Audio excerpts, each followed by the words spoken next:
চলবে, লং চলবে। শুধু সেক্রেটারিয়েট, সুপ্রিম কোর্ট, হাইকোর্ট, জজ কোর্ট, সেন্ট্রাল গভর্নমেন্ট দপ্তর, রাস্তা কোনো কিছু চলবে না। 28 তারিখে কর্মচারীদেরকে বেতন নিয়ে আসবে।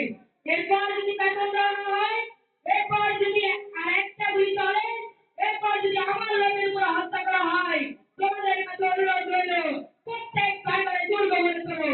তোমাদের যা কিছু আছে তাই নিয়ে প্রস্তুত থেকো। জীবনের জন্য রাস্তাঘাট যার যা আছে সবকিছু আমি যদি উল্টাও নাও পারি তোমরা বন্ধ করে দেবে। 7 কোটি মানুষকে তারা এতে পারবে না। আমরা যখন বলতে শিখেছি তখন কেউ আমাদের পারবে না। আর যে সমস্ত শহীদ হয়েছে, আঘাতপ্রাপ্ত হয়েছে, আমি আওয়ামী লীগ থেকে যতদূর পারি তাদেরকে সাহায্য করার চেষ্টা করব। আপনারা আমার রিলিফ কমিটিতে সামান্য টাকা পয়সা পৌঁছে দিবেন।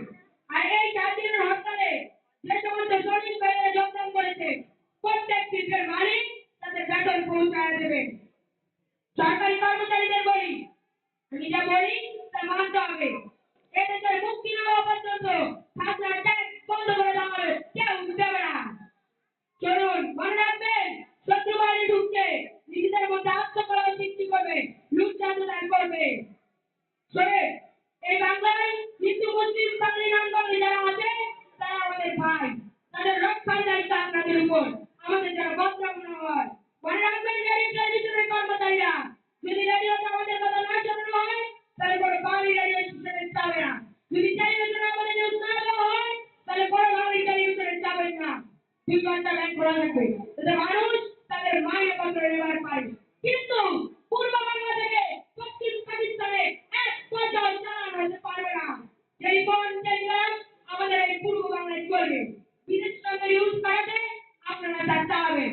কিন্তু এদেশের মানুষকে যদি খতম করার চেষ্টা করা হয় তাহলে বাঙালিরা বুঝে শুনে কাজ করবে। প্রত্যেক গ্রামে, প্রত্যেক মহল্লায়, প্রত্যেক ইউনিয়নে, প্রত্যেক জাতি বিষয়ে আওয়ামী লীগের নেতৃত্বে সংগ্রাম পরিষদ গড়ে তোলো।